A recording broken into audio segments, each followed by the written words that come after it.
जी जी, you are right जी, ठीक है। ये जो जेबी बॉल का चेक है वो 500 का नहीं है, 50.25 का है। जी ख्वाजा मशहूर। जी सर। सर मेरा एक और सवाल भी। बस ये यानी कि अब ये हमारी करेक्शन होगी कि जेबी बॉल अकाउंट रिसीवेबल डेबिट हो जाएगा 50.25 से। ओके जी जी सर। सर मेरा एक सवाल और भी है। सर आपने लास्ट लेक्चर में सर आपने लास्ट में बताया था कि अगर जो है ना पासबुक का और कैश बुक का बैलेंस सेम ना हो तो हम इसलिए बनाते हैं बैंक रिकॉन्सिलिएशन स्टेटमेंट। जी sir there is a problem 9B है द प्री के अंदर। जी ठीक है सर वहां पर उन्होंने कैश बुक का बैलेंस भी सेम दिया हुआ और पासबुक का बैलेंस दिया हुआ और फिर भी बैंक रिकॉन्सिलिएशन स्टेटमेंट बना दिया। तो आप इसमें क्या मसला है? इसमें कोई प्रॉब्लम है ही नहीं, फिर क्यों बनाई हुई है? अच्छा देखें, पहली बात तो ये है, बड़ी अच्छी आपने बात की है, ठीक है। देखें बात ये होता है कि आपके पास जो चीज है ना वो है कैश बुक। ओके, आपके पास जो चीज है वो है कैश बुक, ठीक है। जब आप किसी पार्टी को पेमेंट करते हो तो अपने बैंक अकाउंट को रिड्यूस करते हो, जब आप किसी पार्टी से पैसा लेते हो तो बैंक अकाउंट को इंक्रीज करते हो। ओके ठीक है। अब आप क्या करते हो bye the end of every month आप बैंक से बैंक स्टेटमेंट मांगते हो कि जी मेरे अकाउंट की स्टेटमेंट दे दे। अच्छा ठीक है। अब बैंक ने जैसे ही आपको स्टेटमेंट दी, आपने फौरन से जो कैश बुक के अंदर ट्रांजेक्शन्स की हुई थी उन ट्रांजैक्शंस को कंपेयर करना शुरू कर दिया कि क्या ये पासबुक में रिफ्लेक्ट हो रही है कि नहीं हो रही। तो जैसे ही आपने उसको रिफ्लेक्शन में गए तो आपको पता लगना शुरू हो गया कि आपके डिफरेंसेस आ रहे हैं। तो जब आपके डिफरेंसेस आ जाए, ऑल्दो कि आपका बैलेंस सेम हो, तो इसका मतलब है कि जो बैलेंस वो बता रहे हैं वो कुछ और है, जो रियलिटी के अंदर बैलेंस है that is all together different. Normally तो हम बैंक रिकॉन्सिलिएशन स्टेटमेंट उस वक्त नहीं बनाते कि जिस वक्त मैं ये कहूं कि मैंने बैंक से 5,000 लेने हैं और बैंक भी कहे कि हाँ हमने आपको 5,000 दे रहे हैं, तो मसला तो कोई भी नहीं है। लेकिन जब हमने अपनी कैश बुक की ट्रांजैक्शंस को कंपेयर किया विद द बैंक स्टेटमेंट तो पता ये चला कि बहुत सारे लोगों को हमने चेक इशू किए हुए हैं लेकिन अभी उसमें से तो कुछ चेक प्रेजेंट ही नहीं हुए। तो जब प्रेजेंट नहीं हुए तो अभी प्रेजेंट नहीं हुए, उसके बावजूद हमारा बैलेंस सेम है, तो देयर इज समथिंग रॉन्ग, कुछ गलती है, ठीक है। इस वजह से बुनियादी तौर पे वो डिजाइन किया गया होगा। या फिर इसके एक और बनाने के रीजन भी बुनियादी तौर पे ये होता है कि हम एक जो कैश बुक होती है उसके बैलेंस की बेसिस पे दूसरे बैलेंस को फाइंड करने की कोशिश करते हैं। अभी जो मैंने आप लोगों के साथ बैंक रिकॉन्सिलिएशन स्टेटमेंट डिस्कस किया, इसका बेसिक ऑब्जेक्टिव है to find an adjusted balance between the two books, just like जिस तरह मैंने ऊपर शो किया हुआ था।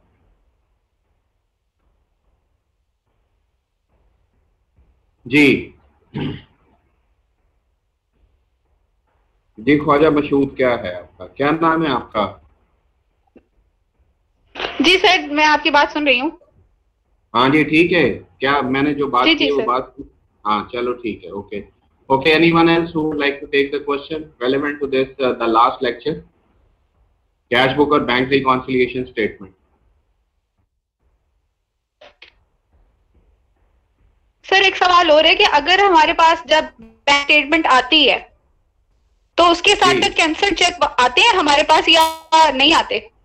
नहीं, वो हमारे पास नहीं आते। कैंसल्ड चेक हमें नहीं दिए जाते, वो बैंक अपने रिकॉर्ड के अंदर रखता है, ठीक है ना। तो जो कैंसल्ड, यहाँ पर भी एक कॉन्ट्रडिक्शन है।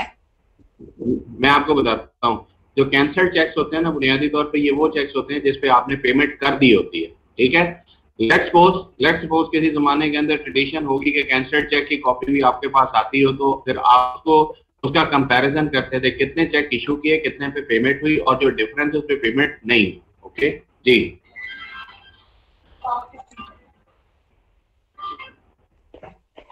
अस्सलाम वालेकुम इशफाक भाई।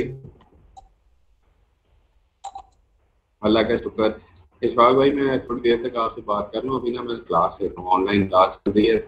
और दूसरा ये वो आपने उसके बारे में पूछना होगा कि उसके रिव्यू का क्या बना। इंशाल्लाह ना कल तक मैं इंशाल्लाह आपको खिलवाऊंगा,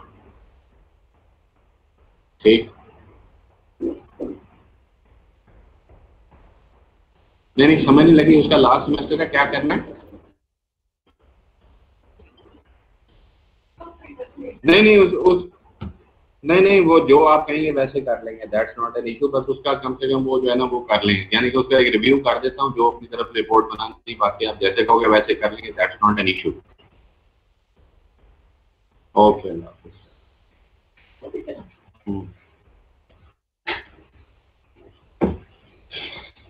ये किसने बंद किया?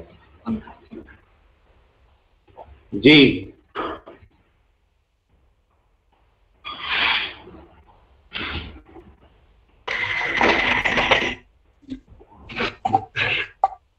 जी, आप कुछ पूछ रहे थे? जी सर।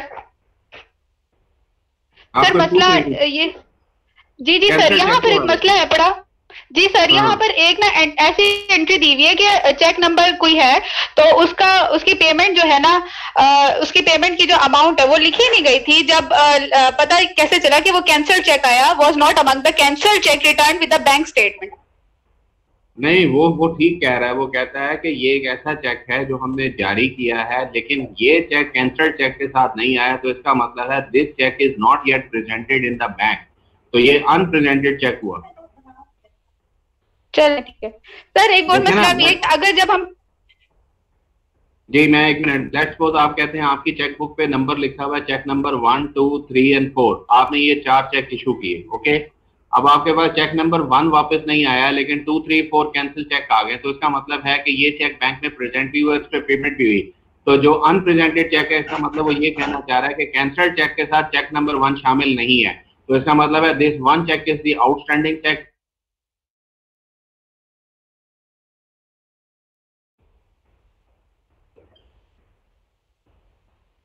जी आगे चलें।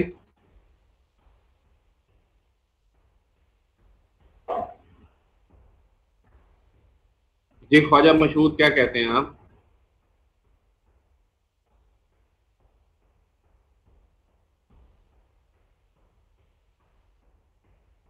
Okay, anybody else is having any question?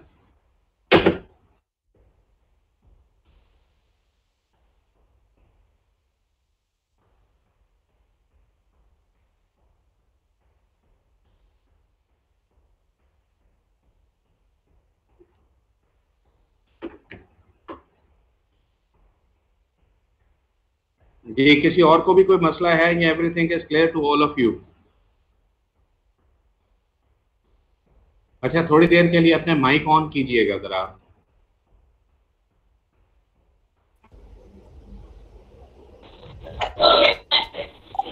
जी अब जरा थोड़ा सा मुझे कीजिएगा। चलिए इसमें थोड़ी देर के लिए खामोश रहें, जरा काइंडली देखें, सुने सही मुझे जरा। इसमें ऐसा है कि अब हमारा जो बुनियादी तौर पे सिलेबस बनेगा for your this mid term examination, उसमें हमारे पास कैश इन हैंड में कैश बुक हो जाएगा, और फिर बैंक रिकॉन्सिलिएशन स्टेटमेंट हो जाएगा, ओके। और उसके बाद फिर मैंने आपके साथ क्लास में डिस्कस किया था अकाउंटिंग फॉर मार्केटेबल सिक्योरिटी, ठीक है। उसके बाद फिर मैंने डिस्कस किया था आपसे नोट रिसीवेबल, ओके। और उसके बाद मैंने आप लोगों के साथ डिस्कस किया था that is your accounting for account receivable, जिसमें मैं अभी मेथड आपके साथ डिस्कस कर रहा था, direct write off approach and indirect right off approach, जिसमें मुनाफिज अप्रोच भी कहते हैं, ठीक है। तो यहाँ तक हमारे पास चीजें क्लियर हुई। अब आप मुझे ये बताएं कि क्या जो है वो अब आपको मैं चैप्टर नंबर 6 पे ले जाऊं, और जिसमें नोट रिसीवेबल मैंने ऑलरेडी बड़ा पढ़ाया हुआ है आपको, और जो है अकाउंट रिसीवेबल्स को मैं चाहता था कि वहां से दोबारा से आपको चीजें बताना शुरू कर दूं। जी क्या कहते हैं अब आप लोग मुझे?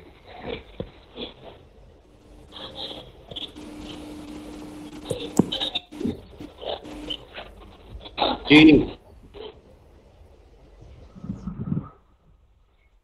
if you would like to say something in this connection please। आज मैं चैप्टर नंबर 6 का नया पार्ट आपको पढ़ाऊं या बैड डेट्स को रिवाइज करा दूं, क्या करूं? मुझे जरा थोड़ा सा गाइड कीजिएगा। सर लास्ट जो टॉपिक था ना, लास्ट लेक्चर था, उसको रिपीट करा लें। असल में मैं एब्सेंट थी और मुझे बिल्कुल पता कि क्या है। जो एब्सेंट वाला है वो तो ना कहे, चलो, लेकिन बाकी के लोग बताएं। सर बैड डेट्स को रिवाइज करवा दें। अच्छा, बैड डेट्स को रिवाइज करा देते हैं। इसका मतलब है कि आपको अकाउंटिंग फॉर नोट रिसीवेबल में कोई इशू नहीं है सेक्शन 6 से। तो सेक्शन 6A के जो क्वेश्चन है ना, उसको बैठ के अच्छी तरह से करो। मैं सेक्शन 6B से स्टार्ट लेता हूँ, जिसमें बैड डेट्स के हवाले से आपके साथ डिस्कशन करता हूँ, ठीक है? Okay sir. अच्छा, दूसरा ये है कि बहुत सारे स्टूडेंट ऐसे हैं कि जो हॉस्टलाइट थे, जिनकी किताबें वहाँ पे पड़ी हुई हैं, वो किसी वजह से किताबें अपने साथ ही लेके आए थे, तो वो भी बता दें। अगर आपको मटेरियल चाहिए तो इस मटेरियल को मैं आपको वाया ईमेल आपको भिजवा देता हूँ, ताकि आपके पास चैप्टर की कॉपी हो। बात स्टूडेंट ऐसे होते हैं जो बेचारे शर्माते रहते हैं और कहते हैं कि पता नहीं मुझे चैप्टर की कॉपी कहाँ से मिलेगी, कब मैं पढ़ूंगा, क्या होगा क्या नहीं होगा। जी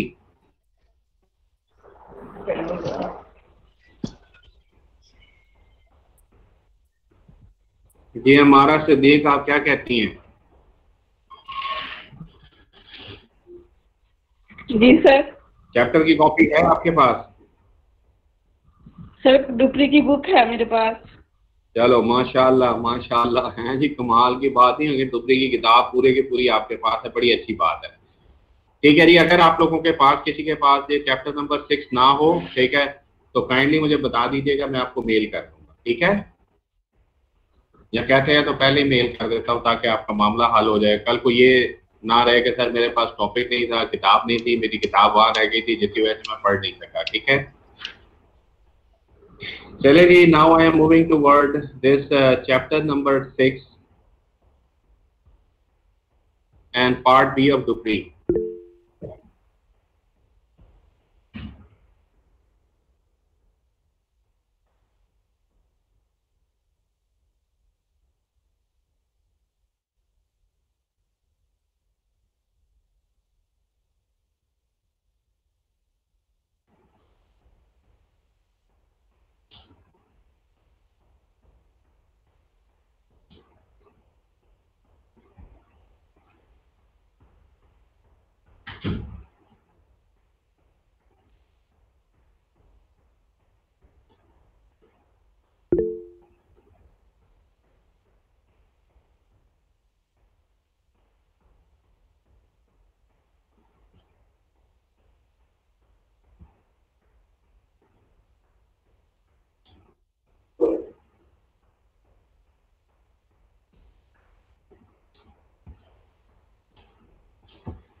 जी, सेक्शन 6 भी आपको नजर आ रहा है जी?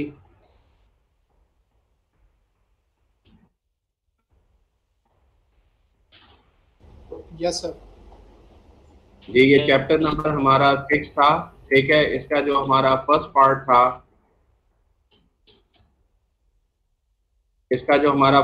था, this part was about the accounting for note receivables था। ठीक है, और नोट रिसीवेबल के हवाले से हमने कुछ चीज़ों को डिस्कस किया था, और वो हमारी चीज़ें थी कि हम जो है why seller would like to sell the product on account. ठीक है, और उस अकाउंट के प्रोसेस के अंदर उसके पास एक ऑप्शन होता है, और वो ऑप्शन क्या था? That is he may force the purchaser that he must have to sign a note with him. और इसका हमने जो सबसे बड़ा एडवांटेज देखा, फिर हमने इसमें देखा कि हमने ड्यू डेट को कैसे कैलकुलेट करना है। फिर हमने इसमें देखा था कि हमें ट्रांजेक्शन्स कैसे करनी पड़ेगी, ठीक है, सेलर की किताबों में, बायर की किताबों में। ठीक है, और कैसे फिर हम इस सारे के सारे प्रोसेस को रिकग्नाइज करेंगे। और जो मोस्ट इम्पॉर्टेंट बेनिफिट इसके अंदर था कि that is the seller company में बी एबल टू गेट, मानी भाई हो जरा गिल्ला है, देख जाओगे? हाँ भाई।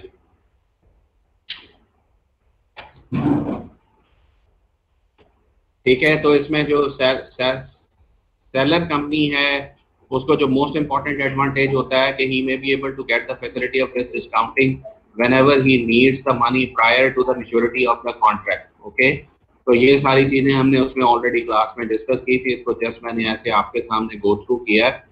ठीक है, तो now I am moving toward that is section 6B which is about the bad debts. ठीक है, तो इस बैड डेट्स के हवाले से आज हम डिस्कशन करेंगे। तो देखते हैं कि इस बैड डेट्स के हवाले से हमारी डिस्कशन क्या है।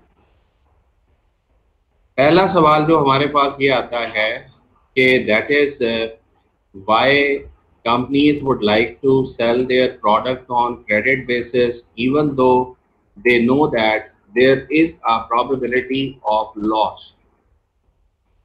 एक बात याद रखिएगा कि हमारा जो मजहब है दीन इस्लाम, ठीक है, वो हमें यानी कि उसके अंदर जो हमारा जो है वो सूद की ममानियत है, इसका मतलब है that is we are not required to keep our money fixed in a bank and to get a positive return. Fine. और तो हमारे मजहब के अंदर जो मोस्ट इम्पॉर्टेंट एलिमेंट है वो ट्रेडिंग को फरोग देता है, ट्रेडिंग को, ठीक है, तिजारत को जिसे हम कहते हैं, ठीक है. Remember that in trading, what is going to be happen that surely we are having our own terms of trade on the basis of which we are going to sell our product. Either we can sell a product on cash basis or we can sell a product on credit basis. So to sell a product on credit basis is our own choice, okay? But remember that whenever we are selling a product, there is always be a probability of loss. And what is that probability of loss? That someone may not be able, that is the that someone may not be able to satisfy our claim on the due date. Then what we have to do, then we may have to sustain a loss, okay? So this loss is basically, this is the beauty of the business, that this loss is the beauty of the business. And second thing is that in trading business we are not sure, that is when we have to sell our product, when the customer will visit our shop, ठीक है? तो वो कहते हैं कि ग्राहक और मौत की कोई खबर नहीं है, किसी भी टाइम पे आ सकते हैं. ठीक है, तो इसके अंदर जो ग्राहक वाली स्टोरी है कि ग्राहक कब आएगा वी डोंट नो, ठीक है, और मौत कब आएगी वी डोंट नो, ठीक है. तो ये बुनियादी तौर पे दोनों चीजें जो है उसको कहते हैं कि अनसर्टेन है. तो ये जो अनसर्टेनिटी है बिजनेस के अंदर, this is basically the beauty of the business, this is basically the beauty of the business, and there is a need to get a benefit of it. So mean that there is the element of risk. That is why you can say that is why we are restricted, that we should not fix our money in a bank. Rather it is better, why not we should use this money in order to do the business. Fine. But remember, whenever we are doing a business, at that moment there is a probability of loss. Okay. अब यहाँ पे सवाल ये पैदा होता है कि whenever we know that if we are selling a product on credit basis and we may have to sustain a loss, then why companies would like to sell their product on credit basis? Because they would like to increase the level of their sales, and whenever their sales are going to be rise, surely their profits are also going to be rise. One thing. Second important thing is the companies are interested to increase their market share. Okay, whenever they are going to increase their market share, they will be having a more bargaining power to deal with their customer. Mean that they may be able to sell the product at their own terms, rather they will have to accept the terms of the customer. Okay, so these are a few reasons. That is why the companies prefer to sell their product on credit, even though they know that there is a probability of loss. And the third important reason is that it is the norm of the business as well. For instance, mean that if you are in an industry where your competitor is selling a product on credit basis and you are simply selling a product on cash, it means that you may not be able to compete your customer if you are going to follow the same terms. So mean that you may have to, actually you won't like to sell your product on credit basis, but due to the norm of the, you can say that business, due to the trend in the industry, you may have to offer your product on credit basis. So normally हम यहाँ पे कहते हैं that credit is the oil that lubricates the economy. Credit is the oil that lubricates the economy. ठीक है? So if we are interested to increase the level of sales, fine, we would like to generate a business activity, then someone who is having a surpluses, they may have to use their surpluses in order to create a value in the economy. Okay? अब यहाँ पर जो हमारे पास problem है बुनियादी तौर पे, वो प्रॉब्लम ये है कि that is if there is a loss, fine, so then how we can, if there is a loss, then how we can recognize this loss in the books of account. For that purpose, we are going to use a term, that is the term of the bad debt expense. We are going to use the term of uncollectible expenses. Fine. तो ये बुनियादी तौर पे terms हम यहाँ पे use करते हैं. And there are two ways what we can say that to keep the record of such losses. One is called as a direct right of approach and second is called as the allowances approach. ठीक है? अब direct write off approach के अंदर क्या होता है, just like ये आपके साथ सामने स्क्रीन के ऊपर अपेयर होगा और पेज 310 पे डायरेक्ट राइट ऑफ अप्रोच है. तो वो कहता है जी कि let's suppose if some party has refused to satisfy our claims, then how we have to recognise the loss in the books of account, तो हम इस लॉस को लिख रहे हैं अनकलेक्टेबल अकाउंट एक्सपेंस। आप इसे बैड एक्सपेंस भी लिख सकते हैं टू अकाउंट रिसीवेबल। तो हमने बुनियादी तौर पे क्या किया कि हमें पता लगा कि जो हमारा एक कस्टमर है, ठीक है, हमारा एक कस्टमर है डेव स्मिथ, फाइन, और उससे हमने 500 रुपए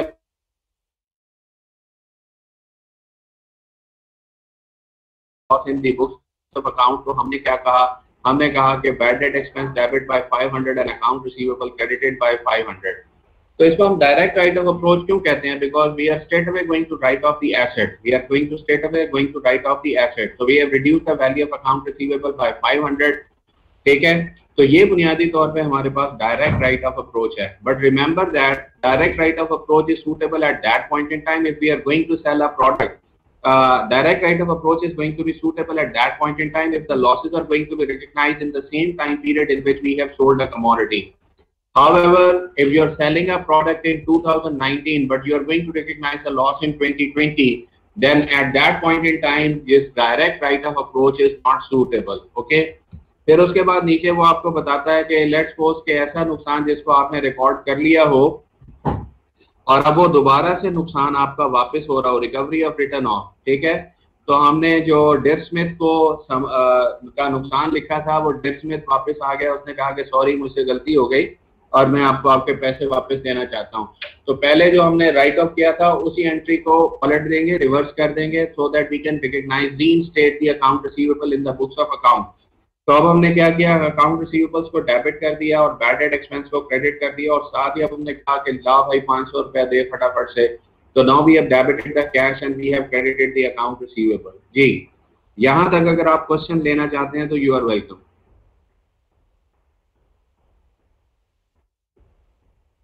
जी, is it clear to all of you? अपने माइक ऑन करेंगे तो पता लगेगा ना फिर मुझे कि भाई यस है नो है। Yes sir.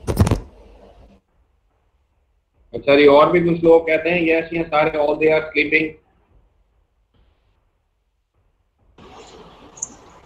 Yes sir. अच्छा जी, बड़ी बात है जी। ये जो हमारे पास रिपीटर्स हैं बीबीए के या कोई और के, उनको भी समझ लग रही है कि नहीं लग रही? तजम्मुल हुसैन आता है कि नहीं आता इस क्लास में? जो रिपीटर्स हैं इस प्रोग्राम के, उनको भी कुछ समझ लगती है कि नहीं लगती? जी सर, लगती है। चलो शुक्र है, बड़ी अच्छी बात है। हमारा कहती भी मुझे भी लग रही है समझ, और वो आपके साथ दूसरी लड़की भी थी, दोनों हैं उसको लग रही है, वो अभी फिलहाल सो रही है। जी सर। क्या नाम है तुम्हारा?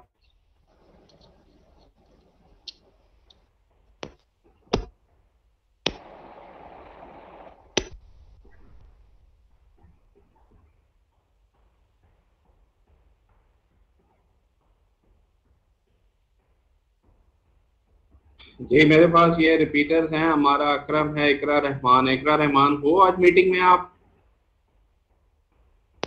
सर पता नहीं माइक नहीं चल रहा, आई थिंक। अच्छा, माइक नहीं चल रहा लेकिन वैसे है, चलो बड़ी अच्छी बात है। अच्छा, वकास गफ्फार कौन है? वकास गफ्फार है भाई आज मीटिंग में? निशा हाशमी, आपको तो समझ लगी रही होगी क्योंकि आज आपने फरमाइश किया कि उसको रिवाइज कराएं। और फैजान जट साहब है भी क्यों? फैजान जट आज छुट्टी पे है। और ये इरफान नियाजी, ये भी छुट्टी पे है। ये आपकी जिया है मॉर्निंग की, क्या नाम है उसका, शहरीन, ये आई हुई है।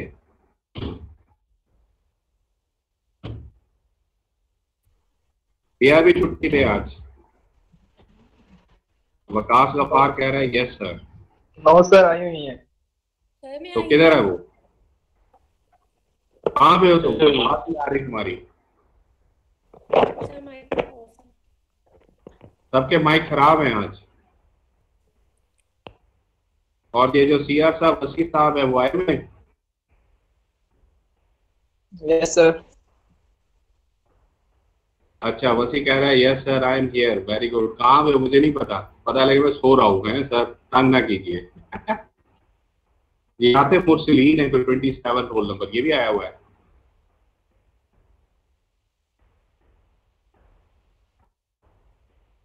कोई बता नहीं, हमारे पास 36 की इनरोलमेंट है अभी तक, तो टोटल माशाल्लाह जो स्टूडेंट हमारे पास हैं 36 में से एक को माइनस कर दें, वो टीचर है आपका, 35 स्टूडेंट्स हैं, तो 66 की क्लास में 35 हैं, 30 पीपल दे आर एब्सेंट, ठीक है। तो वो जो लोग जो 30 के 30 लोग जो हैं, वो जो बाकी के लोग जो एब्सेंट हैं उनका क्या करेंगे? 65 में से 35 लोग अपेयर कर रहे हैं, 30 पीपल दे आर एब्सेंट। अब वो कह रहे हैं जल्दी जल्दी से हमें एडमिट करें, हम जो है ना इसको ज्वाइन करना चाहते हैं। क्या फायदा है ज्वाइनिंग का? बिकॉज ठीक है, बिकॉज के वो जो है वो सारे का सारा तो पहला टॉपिक तो हमने कवर कर लिया कि डायरेक्ट राइट ऑफ। चलें, ओके, दोस्त who have attended this session they are requested that if they are having any question up till now they. अस्सलाम वालेकुम सर। सर अब चल पड़ा माइक, वकास गफार सर। अच्छा चलो कोई बात नहीं है, खैर चलेगा, सब कुछ चलेगा आहिस्ता आहिस्ता। अच्छा जी, आप बताएं जी इसमें अब तक अगर आपका कोई इशू है तो, नहीं तो फिर आई शैल मूव फॉरवर्ड।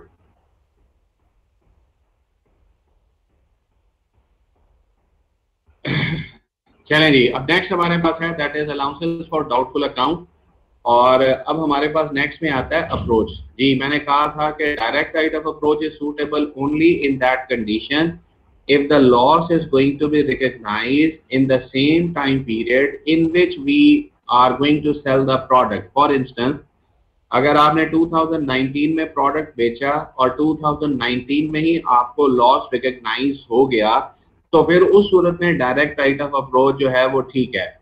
लेकिन अगर आपने if you have sold a commodity in 2019 but you are going to recognise the loss in 2020, तो इसका मतलब है कि now you are going to violate the matching concept. अब वो मैचिंग कॉन्सेप्ट क्या वायलेट करोगे कि लेट्स सपोज आपने 2019 दिसंबर को आपने सामान बेचा and you have given an opportunity to the, you can say that customer that he may satisfy your claim within 60 days.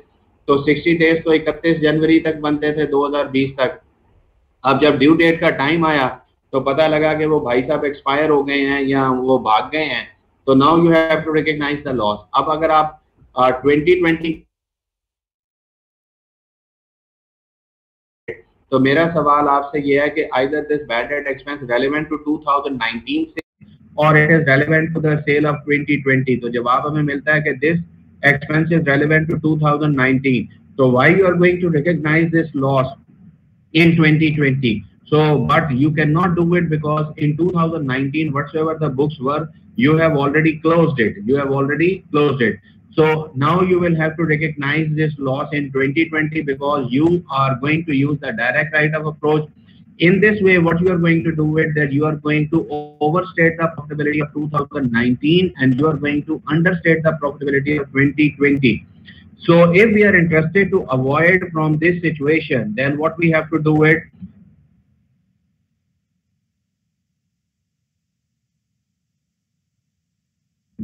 Allowances approach का जो बेसिक इसका लॉजिक है वो ये कहते हैं कि आप नुकसान होने का, एक्चुअल लॉस होने का इंतजार मत करें, आप नुकसानात का अंदाजा लगा लें और उस अंदाजे को वेल बिफोर टाइम, उसी टाइम पीरियड में जिसमें आपने प्रोडक्ट बेचा है, उसी टाइम पीरियड में उसको आप रिकॉर्ड भी कर लें। क्या कहा? अलाउंस अप्रोच का बेसिक ऑब्जेक्टिव क्या है? To make an estimate about the expected losses, and second thing is just in order to fulfil the requirement of the matching concept, you are required to record the losses in the same time period in which you have sold a product. But remember, this is not an actual loss, this is an estimate loss, because you simply would like to fulfill the requirement of the matching concept and you simply would like to recognize the loss in the same time period in which you have sold a commodity. Okay, that is why we are having a allowances approach. Okay, अब allowances approach क्या कहता है? Allowances approach कहता है कि you are required to recognise the losses. ठीक है, अब सवाल यहाँ पे ये पैदा होता है कि हम जो अकाउंटिंग है ना उसमें हम एक प्रिंसिपल पढ़ते हैं, उसको कहते हैं कंजर्वेटिज्म। ठीक है, कंजर्वेटिज्म का जो रूल है वो हमें ये कहता है कि आप एक्सपेक्टेड नुकसानात को लिख सकते हैं लेकिन आप एक्सपेक्टेड इनकम को नहीं लिख सकते। ठीक है, for instance that you may not be able to keep the record of the expected revenue in your books of account but you may be able to report the expected losses. तो आप expected losses को लिख सकते हैं। तो अब हम क्या करने जा रहे हैं, that is by the end of every year whenever we are going to close the books of account at that moment we are required to prepare an adjusting journal entry. तो अब हमें क्या करना है कि we are required to prepare an adjusting journal entry by the end of the period. Okay, अब उसमें हम क्या करने जा रहे हैं, हमारी तवक्को ये है कि जो भी हमने सामान बेचा उसमें से 4000 रुपए हमें नहीं मिलेगा। तो अब हम एंट्री करने जा रहे हैं bad debt expense debit and allowances for doubtful account.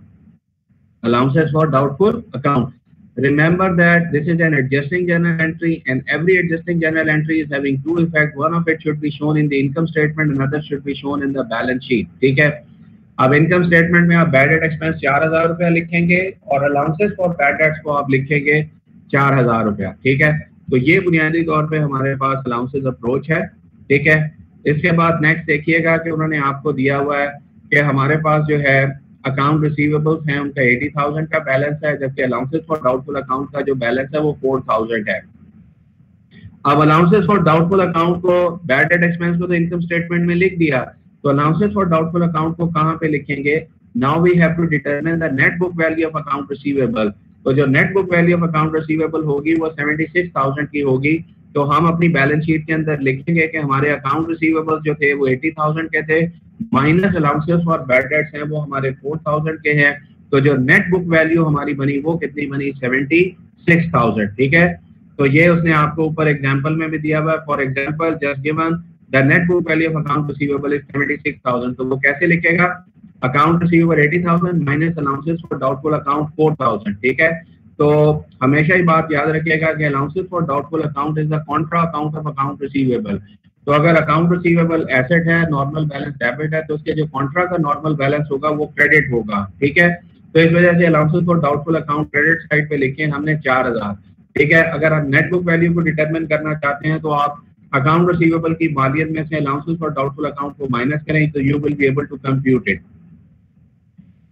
अब वो कहता है कि हमने 4000 रुपए का अलाउंस रखा, हमारी एक्सपेक्टेशन क्या थी कि हमें 4000 का नुकसान होगा। ओके, अब हमें लेट्स सपोज अगर एक्चुअली 300 रुपए का नुकसान हो गया, ये हमारा एक्चुअल लॉस है। ठीक है, तो फिर हम ट्रांजैक्शन क्या करेंगे, अब हम जिस भी टाइम पीरियड में हो no problem at all. Let's suppose 2019 को आपने एडजस्टिंग एंट्री की, bad debt expense debit and allowances for doubtful account credit.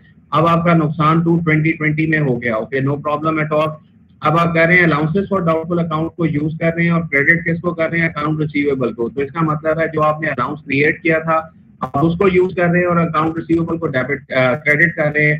तो इस तरीके से आपकी इनकम स्टेटमेंट 2020 की इनकम स्टेटमेंट पे किसी किस्म का कोई इफेक्ट नहीं आएगा। Okay, so because we are going to use the allowance which we have already created, तो हमने 4000 से क्रिएट किया था, उसमें से 300 रुपया हमने यूज कर लिया है। Okay, no problem. So allowances for doubtful account debit and account receivable is going to be credit. ठीक है, अब वो आपको बताता है कि आपका 80,000 का अकाउंट रिसीवेबल डेबिट था, 300 का क्रेडिट हुआ।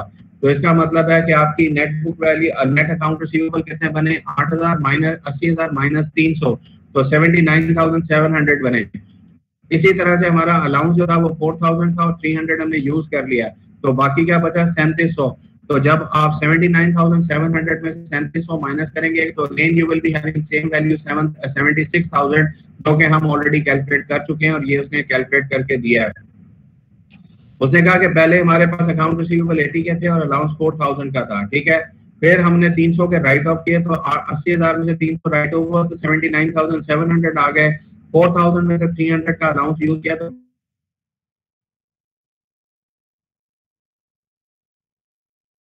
6,000 की है।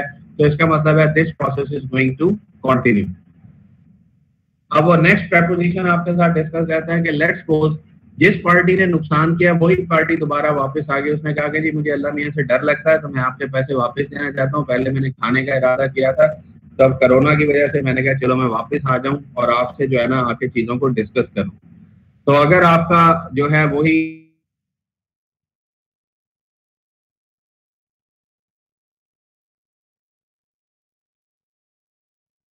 अकाउंट को क्रेडिट करेंगे और अब आप कैश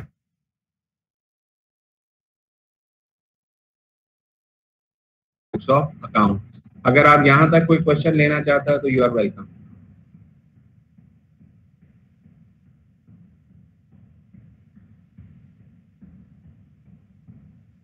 चलें आगे। Yes sir. Yes sir. चलो शाबाश। जी सर। चलो बड़ी अच्छी बात है। अच्छा चलो ये फरहान जफारा जट भी कहती है कि भाई यस सर, वेरी गुड, ठीक है। चलें, ये अब हमारे पास यहाँ पे जो नेक्स्ट इशू आता है वो बुनियादी तौर पे इशू ये है कि how we can make an estimate of the expected losses, कि ये जो हमें कितना नुकसान होगा इसके एस्टिमेशन के बेसिस क्या है, ठीक है। तो remember that we are having a 3 basis on the basis of which we can make an estimate about the expected losses. एक इसके अंदर बेस है हमारे पास percentage of revenue method, second base है ending account receivable balance method, और तीसरा हमारे पास है एजिंग स्केड्यूल मेथड, ठीक है। अब इन मेथड की जो ट्रीटमेंट है उसमें थोड़े से डिफरेंसेस एग्जिस्ट करते हैं, जरा इन डिफरेंसेस को गौर से समझिएगा। पहला हमारा मेथड है कि हम रेवेन्यू के बेसिस पे अंदाजा लगाएं कि हमें इतना नुकसान होगा, ठीक है। अब वो कहता है suppose that in the past approximately 1% of sale on account have proved to be uncollectable, कि माजी का एक्सपीरियंस ये बताता है कि हम जितनी भी सेल्स करें उसका 1% हमें नहीं मिलता। If credit sales are 6 lakh during the current year, the company will make the following entry to recognize the estimate loss. अब आप लोगों ने जो होश के साथ काम लेना ना वो ये है कि मैं आपको कंफ्यूज करने के लिए टोटल सेल्स दे दूं और उसमें कुछ पार्ट कैश सेल का दे दूं और कुछ पार्ट क्रेडिट सेल का दे दूं। तो you are required to compute a percentage on the credit part of the sale, not on cash sale, क्योंकि कैश सेल के प्रोसेस के अंदर जितना हमने सामान बेचा था सारे का सारा कैश आ गया, उसका तो डूबने का चांस ही कोई नहीं है। तो डूबने का चांस किसका? क्रेडिट पार्ट का, ओके। तो क्रेडिट सेल का हमने लेना है परसेंटेज, ओके। तो वो कहता है कि 1% of the sale is considered as bad. तो 6 लाख रुपए की हमारी सेल हुई, तो 6 लाख रुपए का हमने 1% लिया, तो विच इज इक्वल टू 6000, और हमने यहाँ पे एक एंट्री कर दी, हमने कहा कि bad debt expense debit and allowances for doubtful account is going to be credited by 6000. If you are going to make an estimate on the basis of the percentage of revenue method, so then you will have to take care of one thing, and that thing is any balance already in the allowance account is ignored under the percentage of revenue method. अब यहाँ पर वो सिर्फ ये समझाना चाहता है कि जब आप नया अलाउंस क्रिएट करें, अगर आपका पुराना कोई भी अलाउंसेस फॉर डाउटफुल अकाउंट का बैलेंस मौजूद है तो इस बैलेंस को इग्नोर कर दें, ठीक है। फॉर इंस्टेंस अगर मैं ये कहूँ कि पहले हमारा अलाउंसेस फॉर डाउटफुल अकाउंट का क्रेडिट बैलेंस 1000 रुपया पड़ा है या उसका डेबिट बैलेंस 1000 रुपया पड़ा है, तो हमें पिछले बैलेंस की तरफ नहीं देखना, हमें सिर्फ ये देखना है कि हमारी क्रेडिट सेल 6 लाख है और उसका 1% बनता है 6000 रुपया। तो इसका मतलब है न्यू अलाउंस जो हम इस दफा क्रिएट करने जा रहे हैं, its value will be of 6000। तो हम कहेंगे bad debt expense debit and allowances for doubtful account is going to be credited by 6000, okay. Next में हमारे पास है परसेंटेज ऑफ रिसीवेबल मेथड। इसमें अब अभी तक कोई क्वेश्चन लेना है? यहां तक लेना है क्वेश्चन तो देख लें,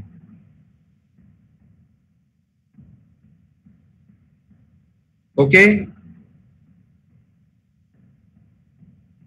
चलें नेक्स्ट में देखिएगा, चलें ठीक है। Percentage of receivable balance method, ये हमारे पास दूसरी अप्रोच है, ठीक है। तो इसमें अब हम क्या करेंगे, now we are interested to identify the level of account receivable. तो जो अकाउंट रिसीवेबल्स होंगे उस बैलेंस की बेसिस पे अब हम अपना एस्टिमेट लगाएंगे कि हमारा नुकसान क्या होगा। लेकिन यहाँ पर जो फॉर्मूला होगा, this formula is appeared over here. वो कहता है आप रेट ले लें, rate of loss mean percentage of loss ले लें, मल्टीप्लाई करते हैं इसको एंडिंग अकाउंट रिसीवेबल मेथड के साथ। अब वो क्या कहता है, वो कहता है कि अगर आपके पास already allowances for doubtful account का डेबिट बैलेंस है या क्रेडिट बैलेंस है तो आपने क्या करना है, इफ डेबिट बैलेंस है तो उसको इस अमाउंट के अंदर ऐड कर दें, अगर क्रेडिट बैलेंस है तो उसको इस अमाउंट में से माइनस कर दें, then you will have to create a new reserve for this time period, okay. अब फॉर इंस्टेंस उसने एक एग्जांपल दी, उसने कहा suppose for example that a company follows a practice of maintaining an allowance balance equal to 10% of ending account receivable। तो अगर हमारी practice यह है कि हम 10% ऑफ अकाउंट रिसीवेबल को अस्यूम करते हैं कि they will be considered as a loss. हमारे पास 40,000 के अकाउंट रिसीवेबल हैं, लेकिन ऑलरेडी हमारे पास अलाउंसेस फॉर डाउटफुल अकाउंट का 500 डेबिट बैलेंस पड़ा है। ओके, तो उसने 40,000 का 10% लिया जो कि 4,000 बनता है। अगर डेबिट बैलेंस है तो प्लस करते हैं, ठीक है, तो प्लस हमने 500 इसमें से कर दिया, टोटल कहता है 4500। अब बुनियादी तौर पे ये कहना चाहता है कि इस साल जो आप न्यू रिजर्व क्रिएट करेंगे उनकी मालियत होगी 4,500 की। तो एंट्री करेंगे bad debt expense debit and account receivable is going to be credit. Every adjusting entry is having two effects. One of it should be shown in the income statement and another should be shown in the balance sheet. अब income statement में तो expense 4500 रुपए का जाएगा, लेकिन balance sheet के अंदर situation क्या बनेगी? यही जो अलाउंसेस फॉर डाउटफुल अकाउंट आपके सामने लिखा हुआ है, इसके अगर क्रेडिट साइड पे 4500 कर दूं तो क्रेडिट साइड पे 4500 है, डेबिट पे 500 है, तो नेट बैलेंस कितना बना? 4000। ओके, तो जब हम अकाउंट रिसीवेबल में से माइनस करेंगे 40 - 4 होगा which will be equal to 36,000, लेकिन एक्सपेंस जो लिखा जाएगा वो 4500 का होगा। तो इस चीज को आपने गौर से देखना है कि ये क्या सिचुएशन है जी। ये उन्होंने नेक्स्ट में आपको बना के दे दिया, अकाउंट रिसीवेबल 40,000 के हैं, जबकि 4500 क्रेडिट है, 500 डेबिट है, तो अब हमारा जो नेट क्रेडिट बैलेंस मिला वो कितना बना? 4000 का बना। ओके, इसी तरह से अब वो आपको नेक्स्ट में बताता ये है, अब आपको नेक्स्ट में ये बताता है कि let's suppose if we have a credit balance of allowances for doubtful account. If we have a credit balance of allowances for doubtful account, तो फिर हमारा क्या बनेगा? 4000 है तो उसने क्रेडिट बैलेंस को माइनस कर दिया तो 3500, तो इसका मतलब है न्यू रिजर्व 3500 का होना चाहिए। Then bad debt expense will be debited by 3500 and allowances for doubtful account is going to be credited by 3500। ठीक है, तो इसी तरह से जिस वक्त आप अलाउंसेस फॉर डाउटफुल अकाउंट का अकाउंट बनाएंगे तो उसमें आप देखेंगे कि 500 आपको क्रेडिट पे दिया गया होगा, 3500 आपको न्यू आ जाएगा। 500 is old and 3500 is new, तो टोटल इसको सम कर लें तो विल बी इक्वल टू 4000 आपके पास हो जाएगा। And this 4000 will be deducted from the account receivable and then you can determine the net book value which will be equal to 40,000 minus 4,000 is equal to 36,000। लेकिन अब जो expense आएगा वो 3500 का होगा। ओके जी, यहाँ पे किसी ने क्वेश्चन लेना है तो ले ले।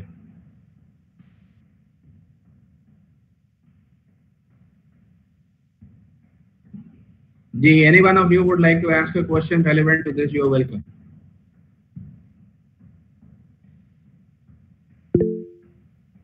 चलें, ओके, नेक्स्ट हमारे पास है दैट इज एजिंग स्केड्यूल। हमारे पास आ जाता है एजिंग स्केड्यूल का मतलब है, एजिंग स्केड्यूल के अंदर जो फिलोसफी है it is just like the same as the philosophy I have already discussed with you with respect to ending account receivable balance method.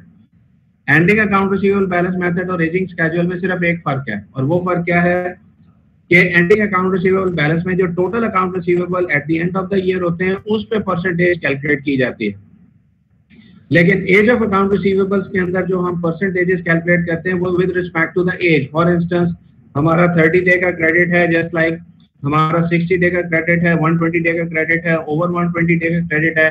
तो जैसे जैसे टाइम पीरियड बढ़ता चला जाएगा प्रॉपर्टी ऑफ डिफॉल्ट भी बढ़ते चले जाएंगे। तो हमने सिर्फ एक अकाउंट रिसीवेबल की बेसिस पे नहीं बल्कि मल्टीपल अकाउंट रिसीवेबल की बेसिस के ऊपर परसेंटेजेस लगानी है and then we have to determine an amount, और आफ्टर दैट वही प्रोसेस होगा जो प्रोसेस हमने पहले फॉलो किया। फॉर इंस्टेंस जी, अब आप देखेंगे कि हमारे जो है ना वो टोटल जो अकाउंट रिसीवेबल्स हैं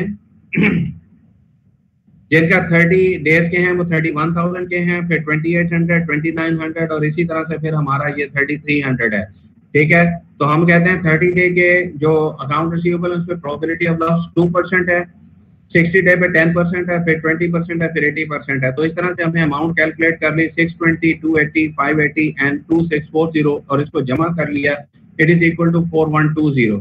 अब इसके बाद जो फिलोसफी है वो सेम है। अगर हमारे पास ऑलरेडी क्रेडिट बैलेंस है तो माइनस कर देंगे, डेबिट बैलेंस है तो प्लस कर देंगे and then we have to prepare an adjusting entry. Okay, अब उन्होंने कहा कि लेट्स सपोज हमारे पास जो है ना ऑलरेडी 500 क्रेडिट बैलेंस पड़ा हुआ है, तो इसका मतलब है 3620 की हम एडजस्टिंग एंट्री करेंगे। Bad debt expense debit and allowances for bad debts account is going to be credited by 3620। अब अगर मैं आपसे यहाँ से ये पूछूं कि बताओ इनकम स्टेटमेंट में तो एक्सपेंस जाएगा 3620 का, लेकिन बैलेंस शीट में अकाउंट रिसीवेबल कितने से माइनस होंगे? तो अकाउंट रिसीवेबल आप लिखोगे 40,000 माइनस क्या करोगे 4120, because 3620 this is the new allowance which you have created in this year. 500 रुपए का ऑलरेडी आपके पास बैलेंस बचा हुआ है, तो टोटल कितना बना 4120। Total account receivable 40,000 minus 4120 is equal to net book value of the account receivable. Okay,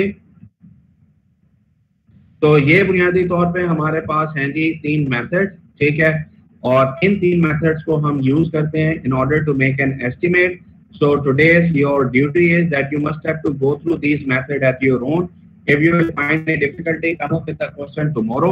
तो कल फिर हम आगे पढ़ेंगे, that is how we can make an estimate about the sales discount and how we can make an estimate about the sale return and allowances.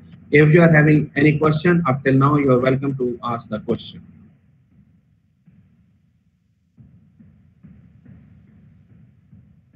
जी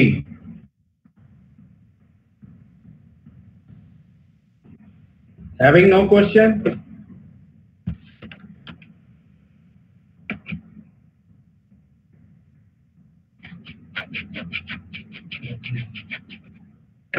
कोई सवाल नहीं है आपका?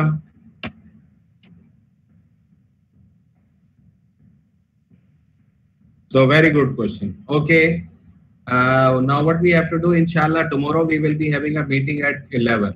कल इंशाल्लाह फिर हम 11 बजे आपसे मिलेंगे, ठीक है? ठीक है, तो so tomorrow again we will be having a meeting at 11. Okay ji?